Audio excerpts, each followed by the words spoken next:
बैंकों ने पुराने नोट जमा करने को लेकर वरिष्ठ नागरिकों को बड़ी राहत दी है। आज बैंक में 500,000 के पुराने नोट सिर्फ सीनियर सिटीजन ही बदल पाएंगे।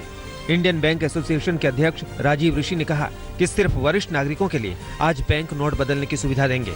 राजीव ऋषि ने कहा कि आज बैंक अपने ग्राहकों के पेंडिंग काम निपटाएंगे, लिहाजा दूसरे बैंकों के ग्राहकों को एक्सचेंज की सुविधा नहीं मिलेगी। वित्त मंत्री अरुण जेटली ने नोटबंदी के सरकार के फैसले को सही ठहराया। दिल्ली में शुक्रवार को एक समारोह में जेटली ने कहा कि जनता नोटबंदी पर पूरी तरह सरकार के साथ है। सिर्फ फैसले को लागू करने के तरीके को लेकर कुछ लोग आलोचना कर रहे हैं, लेकिन नए नोट जारी करने का काम इससे बेहतर ढंग से नहीं किया जा सकता था। जेटली ने कहा कि मैंने कुछ जगहों का दौरा किया और देखा कि हालात धीरे धीरे सामान्य हो रहे हैं। एटीएम और बैंकों के सामने भीड़ कम हो रही है। वित्त मंत्री ने शहरों के अलावा गाँवों में भी 1 से 2 हफ्ते में हालात और बेहतर होने का दावा किया। पश्चिम बंगाल की सीएम ममता बनर्जी ने आज सबके लिए नोट न बदलने को लेकर सरकार पर निशाना साधा है। ममता ने सवाल पूछा कि क्या देश में नोटों की कमी है कि सरकार को एक दिन सबके लिए नोट न बदलने का फैसला लेना पड़ रहा है। ममता ने सरकार के इस फैसले को आर्थिक आपातकाल जैसा बताया। नोटबंदी के बाद 11वें दिन बैंकों और एटीएम के सामने हालात और बेहतर होते जा रहे हैं। दिल्ली एनसीआर में कई जगहों पर एटीएम के सामने लाइनों में कमी आई है। इस बीच लोगों को राहत पहुंचाने के लिए देश भर में 686 पेट्रोल पंपों पर कैश निकालने की सुविधा शुरू हो गई है। सरकार ने गांवों और कस्बों में मोबाइल एटीएम के जरिए लोगों तक नकदी पहुंचाने पर जोर दिया है। एसबीआई की चेयरपर्सन अरुंधति भट्टाचार्य ने आज तक से खास बातचीत में कहा कि अब बैंकों के सामने लाइन छोटी हो रही है, नकदी की कोई कमी नहीं है, लोग नोटों को खर्च करें। नए नोटों के लिए रोजाना 20,000 एटीएम को रिसाइज किया जा रहा है। अगले 10 दिन में सारे एटीएम ठीक कर लिए जाएंगे। एसबीआई की चेयरपर्सन अरुंधति भट्टाचार्य ने कहा, अब तक एसबीआई में 1,40 करोड़ रुपए जमा किए जा चुके हैं। जनधन खातों में 2,000 करोड़ रुपए जमा किए गए हैं। गांव में मोबाइल बैंकिंग सुविधा बढ़ाई जा रही है। अन्ना हजारे ने नोटबंदी पर सरकार के फैसले का समर्थन किया है। अन्ना ने कहा कि काला धन और भ्रष्टाचार के खिलाफ मोदी सरकार ने साहसिक फैसला लिया है। हालांकि अन्ना ने 2000 के नोटों के चलन को सही नहीं ठहराया। अन्ना हजारे ने कहा कि इस क्रांतिकारी कदम से बड़े पैमाने पर ब्लैक मनी, भ्रष्टाचार और आतंकियों की फंडिंग पर रोक लगेगी।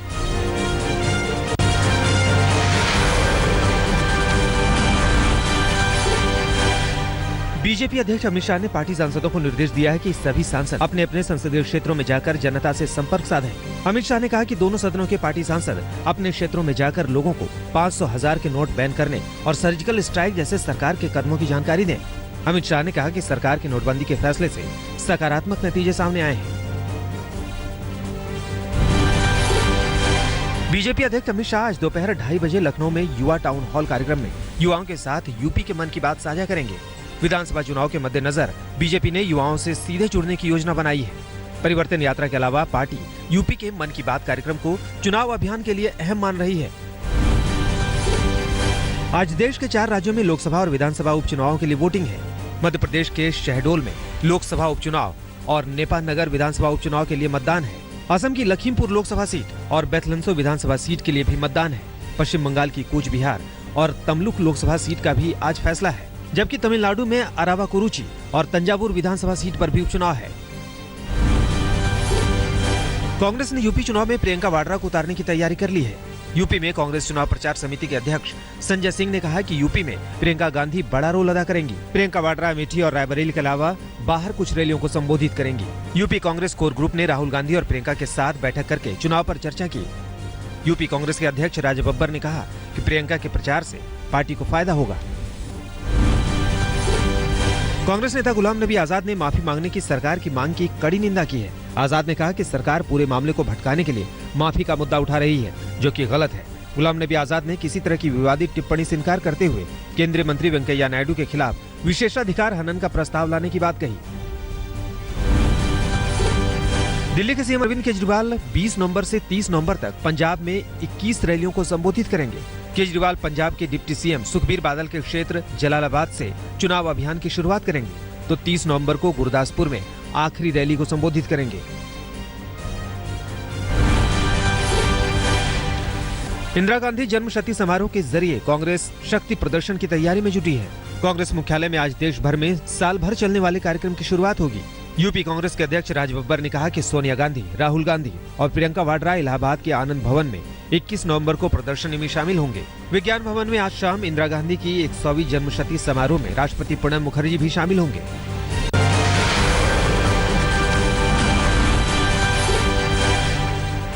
नोटबंदी पर सरकार पर विपक्ष के हमलों के बीच शुक्रवार को पीएम मोदी ने राष्ट्रपति प्रणब मुखर्जी से मुलाकात की। मुलाकात के बाद राष्ट्रपति ने ट्वीट कर कहा कि मनचाहा बदलाव अपने आप नहीं होते, इसके लिए जरूरी है लगातार प्रतिबद्ध कोशिश करते रहना। राष्ट्रपति ने नोटबंदी के सरकार के फैसले का समर्थन किया। सुप्रीम कोर्ट ने केंद्र सरकार की इस दलील को नामंजूर कर दिया है कि नोटबंदी को लेकर देश भर में हाई कोर्ट और निचली अदालत मामलों की सुनवाई पर रोक लगा दी जाए। सुप्रीम कोर्ट ने कहा कि हम कैसे लोगों के लिए अपने दरवाजे बंद कर सकते हैं जबकि इतने बड़े पैमाने पर समस्या का सामना करना पड़ रहा है। Chief justice T.S.. ठाकुर की अध्यक्षता वाली 2 सदस्यीय बेंच ने आगाह किया कि लोगों को अगर कोर्ट आने से रोका गया तो सड़कों पर दंगे हो सकते हैं। गृह राज्य मंत्री किरण रिजिजू ने कहा है कि नोटबंदी से आतंकियों की फंडिंग बंद हुई है। सरकार के फैसले से जाली नोटों की तस्करी में बहुत कमी आई है। रिजिजू ने कहा कि नोटबंदी से आतंकियों की फंडिंग में कमी आना बहुत बड़ी बात है। सरकार पूरी रिपोर्ट को संसद के सामने रखेगी। कोलकाता में शुक्रवार को बैंक के सामने लाइन में लगे एक शख्स की मौत की खबर सामने आई है। बताया जा रहा है कि मृतक 2 दिन से बैंक नोट बदलवाने के लिए आ रहा था। पूरी रात लाइन में लगने की वजह से सीने में दर्द हुआ और उसकी मौत हो गई। मुरादाबाद में बुजुर्ग दंपति ने विदेश मंत्री सुषमा स्वराज को किडनी देने के लिए अनुरोध किया है। किडनी फेल होने के बाद सुषमा स्वराज का एम्स में इलाज चल रहा है। टीडीपी सांसद समेत कई लोगों ने सुषमा स्वराज को किडनी देने की पेशकश की है। विदेश मंत्री ने ट्वीट करके सभी को धन्यवाद दिया है। यूपी के प्रधान सचिव नवनीत सहगल को इलाज के लिए मेदांता अस्पताल भेजा गया है। शुक्रवार को आगरा लखनऊ एक्सप्रेसवे पर उन्नाव के पास हुए हादसे में नवनीत सहगल को गंभीर चोटें आई हैं। नवनीत सहगल 21 नवंबर को एक्सप्रेसवे पर जेट उतारने की तैयारियों का जायजा लेने गए थे। सीएम अखिलेश यादव ने लखनऊ के केजीएमसी अस्पताल जाकर नवनीत सहगल का हालचाल जाना।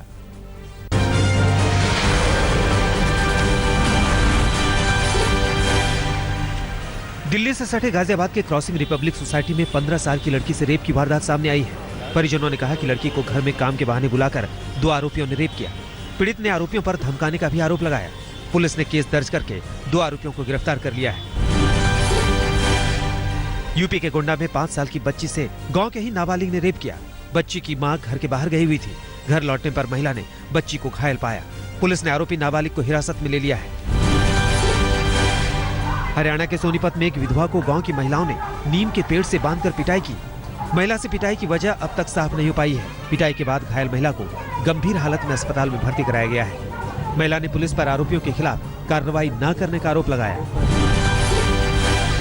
कानपुर में स्कूल से घर लौट रहे 10 साल के मासूम का बदमाशों ने अपहरण कर लिया। गुस्साए लोगों ने कार्रवाई न होने पर पुलिस के खिलाफ जमकर नारेबाजी की और प्रदर्शन किया। पुलिस ने कई टीमों का गठन करके तलाशी की बात कही है। दिल्ली से सटे नोएडा के सेक्टर 125 में बेकाबू कार ने बाइक को टक्कर मार दी। हादसे में घायल बाइक सवार की अस्पताल ले जाते हुए मौत हो गई। मृतक दफ्तर से निकलकर जा रहा था, तभी पीछे से तेज रफ्तार आ रही कार ने बाइक को कुचल दिया। पुलिस ने आरोपी कार चालक को गिरफ्तार कर लिया है।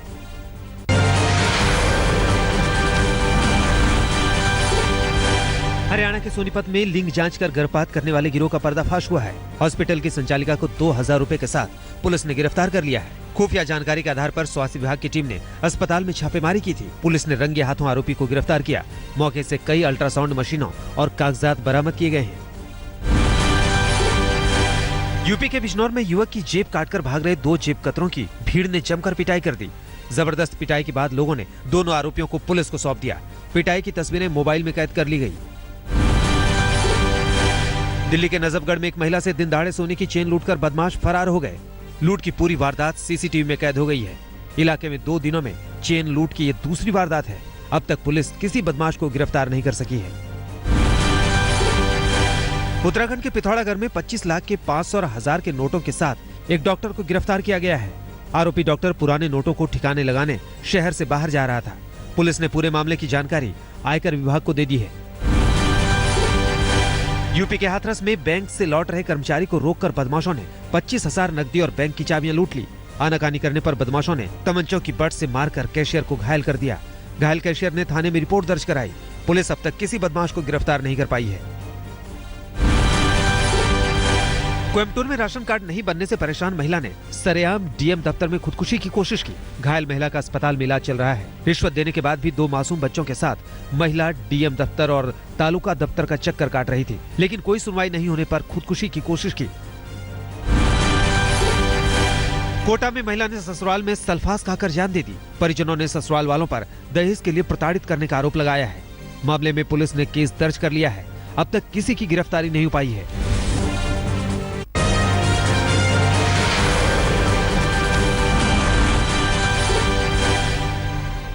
विशाखापट्टनम में दूसरे टेस्ट मैच में भारत ने अंग्रेजों पर अपना शिकंजा मजबूत कर लिया है। मैच के दूसरे दिन पहली पारी में इंग्लैंड 5 विकेट पर महज 103 रन ही बना सकी है। इंग्लिश बल्लेबाज स्टोक्स और बेयरस्टोव क्रीज पर मौजूद हैं। टीम इंडिया ने अपनी पहली पारी में 455 रनों का बड़ा स्कोर खड़ा किया है और इंग्लैंड इस वक्त भारतीय स्कोर से 352 रन पीछे है। टीम इंडिया की ओर से आर अश्विन ने सबसे ज्यादा 2 विकेट हासिल किया है। मोहम्मद शमी और जयंत यादव को एक विकेट मिला है। जयंत यादव ने मोइन अली को आउट करके अंतर्राष्ट्रीय टेस्ट करियर में अपना पहला विकेट हासिल किया। स्पिन गेंदबाजों को पिच से मदद मिल रही है और मैच के तीसरे दिन अश्विन के कंधों पर बड़ी जिम्मेदारी है। मैच के दूसरे दिन पहली पारी में बल्लेबाजी करते हुए अश्विन ने अपने बल्ले से भी दम दिखाया। अश्विन ने अपना विकेट गंवाने से पहले 90 गेंदों पर कीमती 58 रन बनाए। अश्विन ने जयंत यादव के साथ 8वें विकेट के लिए 63 रन जोड़े। अपना पहला टेस्ट खेल रहे जयंत ने भी 35 रन बनाए। मैच के दूसरे दिन इंग्लैंड ने पहली पारी में 5 विकेट पर 103 रन बना लिए हैं। 103 के स्कोर में इंग्लैंड के जो रूट ने सबसे ज्यादा 53 रन बनाए। अब तक 3 बल्लेबाज दहाई का आंकड़ा भी नहीं छू पाए। कप्तान कुक महज 2 रन पर शमी का शिकार हुए।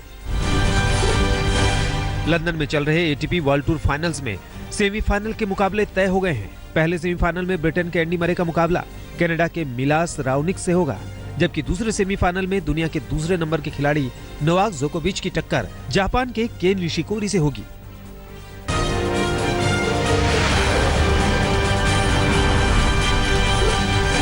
भारत में होने वाले हार्ट ऑफ एशिया कॉन्फ्रेंस में पाकिस्तान शामिल होगा। पाकिस्तानी विदेश विभाग के प्रवक्ता ने कहा कि विदेश मामलों के प्रमुख सरताज अजीज भारत में होने वाले सम्मेलन में हिस्सा लेंगे। 3 से 4 दिसंबर के बीच अमृतसर में हार्ट ऑफ एशिया सम्मेलन आयोजित किया जाएगा। ग्रीस में 14 शरणार्थी शिविर पर अज्ञात हमलावरों ने पेट्रोल बम फेंक दिया। 30 हमलावरों के गिरोह ने शिविर में रह रहे 800 लोगों पर पेट्रोल बम से हमला किया और कंटेनरों को आग लगाई। हमले में 2 लोग घायल हो गए हैं। अमेरिका के कैलिफोर्निया में छोटा विमान दुर्घटनाग्रस्त हो गया। एयरपोर्ट के पास विमान बेकाबू होकर एक घर में जा घुसा। हादसे में एक शख्स की मौत हो गई और एक घायल हो गया। कैलिफोर्निया के सेंटा क्लारा में सड़कों पर फोम की परत जम गई है। सेंटा क्लारा एयरपोर्ट के रनवे और गलियों में काफी तादाद में फोम पाई गई है। अधिकारियों के मुताबिक एयरपोर्ट हैंगर में आग लगने से काफी मात्रा में फोम बाहर देखा गया है। पुलिस ने लोगों को घरों से बाहर ना निकलने की हिदायत दी है। न्यूयॉर्क में मैनहट्टन के पास हडसन नदी में व्हेल देखे जाने के बाद कोस्ट गार्ड ने चेतावनी जारी की है। स्टैच्यू ऑफ लिबर्टी और हॉलैंड टनल के पास व्हेल देखी गई। ये अभी साफ नहीं हो पाया है कि 2 व्हेल हैं या एक ही व्हेल को 2 बार देखा गया है। मछुआरों को सतर्कता बरतने के लिए कहा गया है।